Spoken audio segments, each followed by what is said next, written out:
Okay, friends, I am Dr. Hinavani, and today for scholarship grade 7, we are taking the subject Marathi. आणि मराठीमध्ये आपला आजचा topic आहे सुसंगत वाक्यांचा परिच्छेद. म्हणजे अर्थाच्या दृष्टीने एकमेकांशी संबंधित असणारी 3 ते 4 वाक्य असतील, मोस्टली 3च, आणि त्याचा एक परिच्छेद तयार होईल. ती वाक्य एखाद्या विषयाशी किंवा घटनेशी संबंधित असतील. अशा किमान 3 वाक्यांचा एक परिच्छेद दिला जातो. आता वेगवेगळे ऑप्शन ते 3 सेंटेन्सेस 3 वाक्य पूर्ण करण्यासाठी आपल्याला दिले असतील. त्याच्यापैकी अर्थावरून आपल्याला योग्य पर्याय निवडून ते वाक्य पूर्ण करायचे आहे. ओके, तर पहिला जो परिच्छेद आहे तो त्यांनी सोडवून दाखवलेला आहे. आपण सरावासाठी असलेले 1-2 परिच्छेद घेऊया आणि मग आपण पुढचा टॉपिक घेऊ. ओके, तर पहिला जो परिच्छेद आहे त्याच्यामध्ये दिलेली वाक्य अशी आहेत की डॅश डॅशचे वारे वाहू लागले होते, घरगुती भेटी, कोपऱ्यावरील सभा, पारावरील चर्चा यांना अक्षरशः डॅश डॅश डॅश डॅश. अखेरीस मतदान दिवशी गावाचा कारभार पाहणाऱ्या उमेदवारांचे डॅश डॅश मतपेटीत बंद झाले. आता तुम्हाला कळेल की मतदान या वर्डवरून हा जो परिच्छेद आहे हा कशा संदर्भात आहे. तर हा परिच्छेद निवडणुकांसंदर्भात आहे, म्हणून कुठलीही घाई करायची नाही. सगळे सेंटेन्सेस आधी वाचून घ्यायचे, सगळी वाक्य आधी वाचून घ्यायची. मग आता सुगी, स्नेहसंमेलन, निवडणुका आणि प्रदर्शन या 4 पर्यायांपैकी योग्य पर्याय काय असेल, तर निवडणुकांचे वारे वाहू लागले होते. तर ऑप्शन नंबर 3 हा आपला योग्य पर्याय आहे. ओके, घरगुती भेटी, कोपऱ्यावरील सभा, परिवारावरील चर्चा यांना अक्षरशः खंड पडला, ऊत आला, बहर आला, बरकत आली. तर अशा वेळेस ऊत आला हा शब्द आपण वापरतो, त्याच्यामुळे योग्य पर्याय आहे ऑप्शन नंबर 2. अखेरीस मतदाना दिवशी गावाचा कारभार पाहणाऱ्या उमेदवारांचे संदेश, संकट, फोटो का भवितव्य, जो पण काही निकाल लागेल ते काय ठरवेल, भवितव्य ठरवेल. त्याच्यामुळे भवितव्य मतपेटीत बंद झाले. तर अशा प्रकारे आपल्याला योग्य पर्याय निवडून हे जे 3 वाक्य तुम्हाला दिलेली आहेत त्यांना अर्थपूर्ण वाक्यामध्ये आणि एकमेकांशी संलग्न वाक्यामध्ये आपल्याला त्यांना कन्वर्ट करायचं आहे. ओके, आता आपण 1-2 सोडून देऊ फॉर युअर होमवर्क. एक आपण चौथा परिच्छेद घेऊया. डॅश डॅश हे भारतीय संविधानाचे शिल्पकार आहेत. हे स्वतंत्र भारताचे पहिले डॅश डॅश होते. 6 डिसेंबर हा त्यांच्या पुण्यतिथीचा दिवस देशभरात डॅश डॅश दिन म्हणून साजरा करतात. आता तुम्हाला सगळ्यांना माहिती आहे आपलं संविधान कोणी लिहिलं, तर डॉक्टर बाबासाहेब आंबेडकर यांनी लिहिलं. त्याच्यामुळे योग्य पर्याय इकडे आहे. डॉक्टर बाबासाहेब आंबेडकर हे भारतीय संविधानाचे शिल्पकार आहेत. ते स्वतंत्र भारताचे पहिले कायदेमंत्री होते. ओके, की बांधकाम मंत्री होते, की शिक्षण मंत्री होते, की गृहमंत्री होते, तर ते स्वतंत्र भारताचे पहिले कायदेमंत्री होते. 6 डिसेंबर हा त्यांच्या पुण्यतिथीचा दिवस देशभरात समता दिन म्हणून साजरा केला जातो, की संविधान दिन म्हणून साजरा केला जातो, की न्याय दिन म्हणून साजरा केला जातो, की महापरिनिर्वाण म्हणून साजरा केला जातो. तर या दिवशी महापरिनिर्वाण म्हणून हा त्यांच्या पुण्यतिथीचा जो दिवस आहे तो साजरा केला जातो. तर अशा प्रकारे आपण योग्य पर्याय हे निवडले आणि अर्थपूर्ण वाक्यांमध्ये त्यांना आपण परावर्तित केलं. आता आपण एक शेवटचं घेऊया. बाकीचे मधले जे आहेत ते तुम्ही घरी ट्राय करा फॉर युअर होमवर्क. आजचे युग डॅश डॅशचे असल्यामुळे संपूर्ण जग खूप जवळ आले आहे. काही सेकंदात जगातील कोणतीही माहिती आपण घर बसल्या प्राप्त करून घेऊ शकतो. आपल्यापासून कितीही दूर असलेल्या व्यक्तीला आपण डॅश डॅशद्वारे त्वरित संदेश पाठवू शकतो. आता तुम्हाला कळलं असेल की हे कशाबद्दल आहे, तर संगणकाबद्दल आहे, इंटरनेटबद्दल आहे, कम्प्युटर्सबद्दल आहे. तर आजचे युग हे स्पर्धेचे आहे, की रोबोटचे आहे, की संगणकाचे आहे, की चित्रपटाचे आहे, तर संगणकाचे आहे. का? कारण माहितीशी रिलेटेड आहे म्हणून रोबोट नाही घेतला आपण, स्पर्धा पण नाही घेतली. तर योग्य पर्याय आहे संगणक. ओके, डॅश डॅश काही सेकंदात जगातील कोणतीही माहिती आपण घर बसल्या प्राप्त करून घेऊ शकतो. दूरदर्शनवरून नभोवाणीवरून, दूरध्वनीवरून का आंतरजालवरून? तर याचं योग्य पर्याय आहे आंतरजालवरून. आंतरजाल म्हणजे इंटरनेट. ओके, तर इंटरनेटच्या द्वारे काही सेकंदात आपण जगातील माहिती घर बसल्या प्राप्त करून घेऊ शकतो. आपल्याला कितीही दूर असलेल्या व्यक्तीला आपण कम्प्युटरद्वारे काय पाठवतो? पत्र किंवा ईमेल. तर योग्य पर्याय आहे संगणकीय पत्र किंवा ईमेल. तर अशा प्रकारे अर्थपूर्ण वाक्य आपण तयार केली. तर आधी 3 वाक्य व्यवस्थित वाचायची. कशा संदर्भात तो परिच्छेद आलाय त्याची आपल्याला एक अंदाज घ्यायचा आणि मग योग्य पर्याय हा निवडायचा. ओके, आता पुढचा जो टॉपिक आहे तो आहे संवाद, त्यावर आधारित प्रश्न. तर 2 किंवा 3 व्यक्तींमधला संवाद हा या ठिकाणी दिलेला असेल आणि त्या संवादावर आधारित आपल्याला 3 प्रश्न दिलेले असतील. त्या संवादावरून आपल्याला तो संवाद केव्हा कुठे घडला याकडेही लक्ष द्यायचं आहे. कुणाचं नाव आलं असेल, एखाद्या स्थळाचं नाव आलं असेल, व्यक्तीचं नाव आलं असेल तर त्याकडेही आपण तो संवाद वाचताना लक्ष द्यायचं आणि मग त्यावर आधारित 3 प्रश्नांची उत्तरं आपल्याला द्यायची आहेत. पहिला संवाद त्यांनी उदाहरणादाखल आपल्याला दिलेला आहे, तो आपण स्किप करूया आणि पुढचा आपण सोडवूया. ओके, तर सरावासाठीचा पहिला संवाद आपण वाचूया. बाळ, कुठून आलास रे तू? खूप लांबून, तिकडून विदर्भातील एका छोट्या खेड्यातून. आता हे पर्सन 1 म्हणजे व्यक्ती 1 पहिली व्यक्ती म्हणते, हे दुसरी व्यक्ती म्हणते. ओके, इतक्या दुरून एकटाच कसा बरा आलास? हे आता परत पहिल्या व्यक्तीचं कडून प्रश्न आला. एकटा नाही, आई बाबा ऊस तोडणीसाठी कामासाठी आलेत, त्यांच्या सोबत आलोय. आता हे व्यक्ती 2चं उत्तर आलंय. मग तूही ऊसतोडीचे काम करणार की काय? पहिला व्यक्ती विचारतो. दुसरा व्यक्ती म्हणतो नाही, मला आधी शिकायचं आहे. मग पहिला व्यक्ती म्हणतो अरे मग तुझ्या गावात शाळा असेलच की?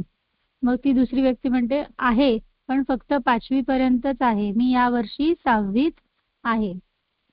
मग परत पहिली व्यक्ती म्हणते पण तुला गावाकडील आठवणी येणार नाहीत का?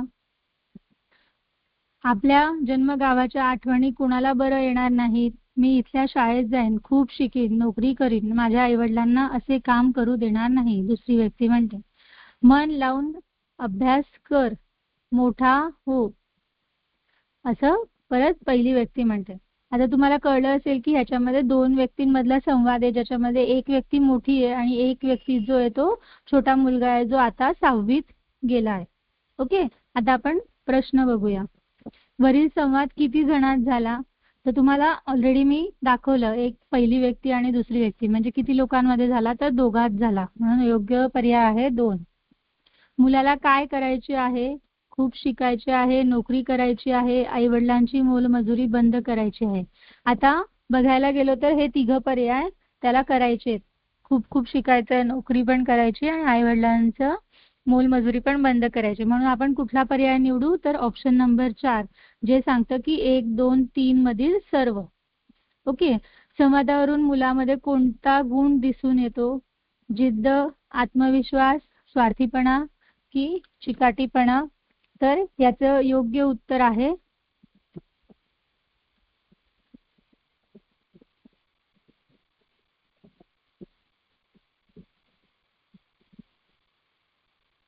चिकाटीपणा, हे त्याचं योग्य उत्तर आहे. ओके, कारण त्याच्यामध्ये चिकाटी आहे, शिकायची जिद्द आहे. ओके, तर अशा प्रकारे आपण संवाद आणि त्यावर आधारित प्रश्नांची उत्तरं आपण सोडवू शकतो. आता दुसरा आणि तिसरा जो संवाद आहे तो तुम्ही घरी ट्राय करा. एक चौथा संवाद आपण घेऊया. काय जयसिंगराव, काय चाललंय? आबांनी विचारलं.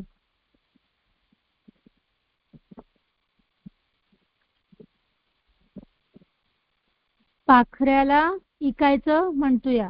अभिभो, जयसिंगराव म्हणून जे आहेत त्यांनी उत्तर दिलं की पाखऱ्याला विकायचं म्हणतोय. डोकं फिरलंय का तुझं? का आणि कशासाठी विकायचा? त्या झुंज खेळणारा बैल हाय, रानातल्या कामाला उपयोगी पडत नाही. आता तो म्हातारा झालाय आणि त्याच्या खुराकाचा खर्च पण जास्त येतोया. तुम्हाला काय करायचं ते करा जावा, तुम्ही कारभारी हाय आता. ठीक हाय पाखऱ्या, तुझा इथला घास संपला आता, आबा आवंडा गिळत म्हणाले. काय आबा, कुणाचा घास संपला आता? सकाळी सकाळी वाड्यात आलेल्या तात्यांनी विचारलं. आता बघा, तुम्हाला कळलं असेल की या संवादामध्ये एकतर आबा म्हणून एक व्यक्ती आहे, परत जयसिंग राव म्हणून एक व्यक्ती आहे, एक बैल आहे, आणि आता तात्या म्हणून एक दुसरा व्यक्ती एंटर झालाय. ओके. जयसिंग पाखऱ्याला विकायला घेऊन निघालाय, आबांच्या बायकोने उत्तर दिले. आता आबांची बायको पण संवादामध्ये आली. ओके. जयसिंगराव, काय ऐकतूया हे मी? का बरं बाबा विकतूया सा? तो म्हातारा झालाय, शेतीची कामं जमत नाहीत, खाणंही लई लागतूया, म्हणून विकता? जयसिंगराव, पाखऱ्याची किंमत सांगा, मी घेतोय विकत. आता हे कोण म्हणेल तर तात्या त्यांनी म्हटलं. हो, आबांनी आमच्याकडे पाठवा, ते पण आता म्हातारे झालेत. आता ते तात्या काय म्हणतात की आबांनाही आमच्याकडे पाठवा, कारण ते पण म्हातारे झालेत बैलासारखेच. चुकलो तात्या, रामू पाखऱ्याला दावणीला बांध, आपल्याच दावणीला पाखऱ्या कायम राहील. जयसिंगरावांनी तात्यांचे पाय धरले. आता या संवादात किती लोक होते तर आबा, तात्या, जयसिंगराव आणि त्या आबांची बायको. ओके. आता संवादात कोणी प्रत्यक्ष सहभाग घेतला नाही, तर जयसिंगरावांनी घेतला नाही, तात्याने घेतला नाही, रामूने घेतला नाही की आबांनी घेतला नाही? तर रामूने घेतला नाही, कारण रामूला फक्त त्याने पाखऱ्याला दावणीला बांधायला सांगितलं, त्याने त्या संवादामध्ये पार्टिसिपेट केलं का? नाही. ओके. संवाद कुठे झाला आहे? आबांच्या वाड्यामध्ये, तात्यांच्या घरी, बाजारात की मैदानात? तर हा संवाद आबांच्या वाड्यात झालाय, कारण आबांची बायको पण आहे, नोकर पण आहे, मुलगा पण आहे. ओके. जयसिंगराव पाखऱ्याला का विकायचे म्हणत आहे? कारण पाखऱ्या म्हातारा झालाय, शेतीची कामं जमत नाही, खुराकाचा खर्च जास्त आहे. 1, 2, 3 मधील सर्व पर्याय. तर 1, 2, 3 मधील सर्व पर्याय, कारण तिघ गोष्टी आहेत ज्यामुळे त्यांना विकायचं आहे. ओके. तर अशा प्रकारे आपण संवाद आणि त्यावर आधारित प्रश्नांची उत्तरं ही देऊ शकतो. तर तुम्ही हे घरी ट्राय करू शकता. ओके. आता आपला पुढचा जो टॉपिक आहे तो आहे समानार्थी आणि विरुद्धार्थी शब्द. समानार्थी शब्द म्हणजे असे शब्द ज्यांचा अर्थ समान असतो. ओके. एकाच अर्थाचे अनेक शब्द. उदाहरणार्थ अट, शर्त, काठ, किनारा, अपघात, दुर्घटना, अंतःकरण, मन, आकांक्षा, इच्छा, गरीब, दीन, डोंगर, पर्वत, डोळा, नयन. तर असे भरपूर शब्द इथे लिस्ट तुम्हाला दिलेली आहे, ती तुम्ही वाचू शकतात आणि त्यावर आधारित हे जे प्रश्न आहेत ते आपण सोडवू शकतो. ओके. तर आता आपल्याला सरावासाठी असलेले प्रश्न सोडवायचे आहेत. ओके. तर सरावासाठी असलेल्या प्रश्नांपैकी पहिल्या प्रकारचा प्रश्न कशा प्रकारे येऊ शकतो तर त्याचा पॅटर्न आपण बघूया. तर पुढील ठळक अक्षरात दिलेल्या शब्दांसाठी समानार्थी शब्द असलेल्या पर्यायी क्रमांकाची वर्तुळे रंगवा. आता पहिला शब्द आहे भांडण. तर भांडण याला समानार्थी शब्द जो आहे त्याचं वर्तुळ आपल्याला रंगवायचं आहे. ओके.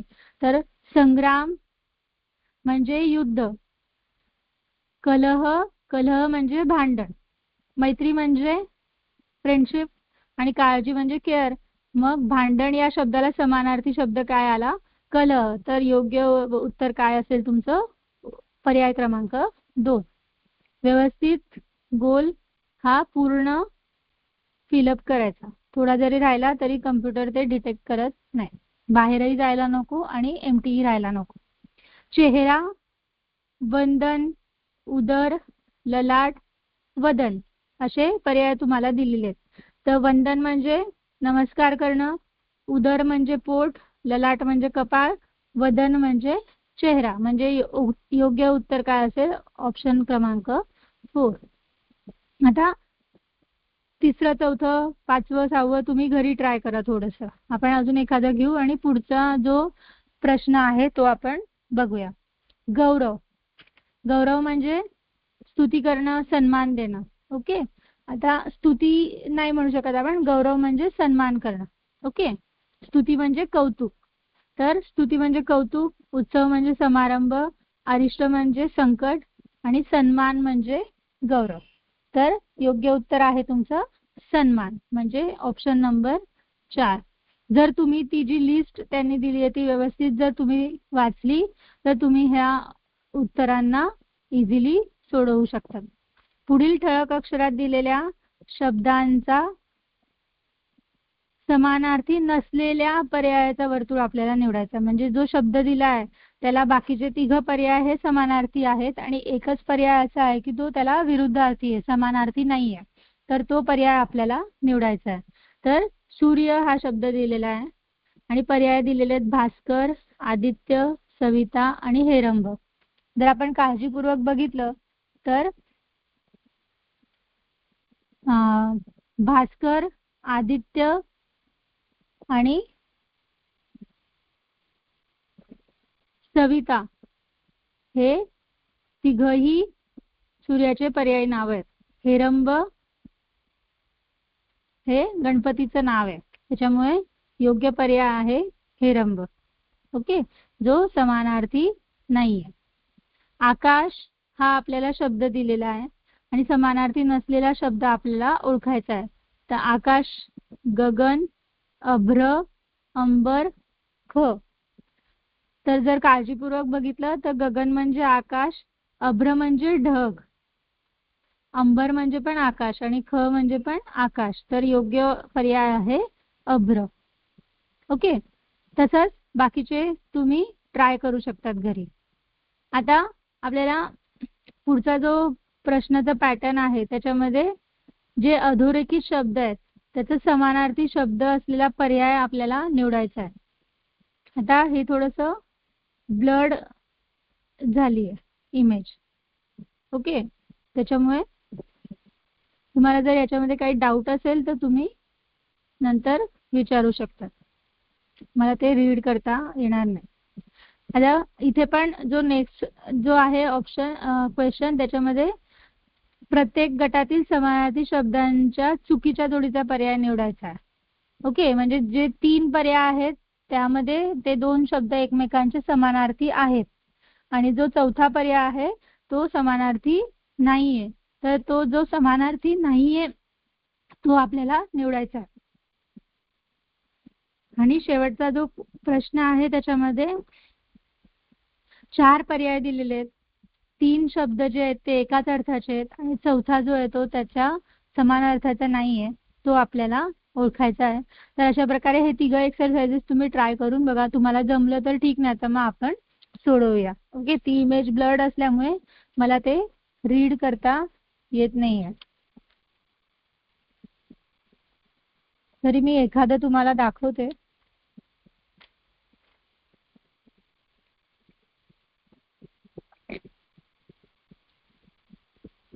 आता बघा ह्याच्या तिसऱ्या क्वेश्चन मध्ये आईने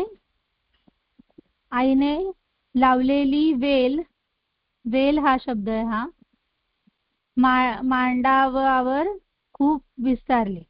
ओके, तर वेल या शब्दाला पर्यायी जो शब्द आहे तो आपल्याला शोधायचा आहे आणि तुम्हाला पर्याय दिलेले आहेत कुसुम, सरिता, लता आणि रजनी.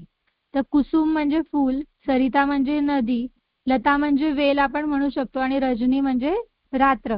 तर इथे योग्य पर्याय काय असेल तर लता. तर अशा प्रकारे आपल्याला हे वाक्य वाचायचे आहेत आणि जो अधोरेखित शब्द आहे त्यातला समानार्थी शब्द आपल्याला पर्यायांमधून शोधायचा आहे.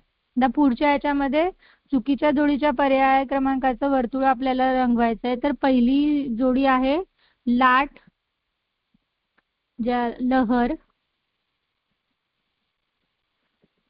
भाग्य, नशीब, उदास, खिन्न आणि तिमिर,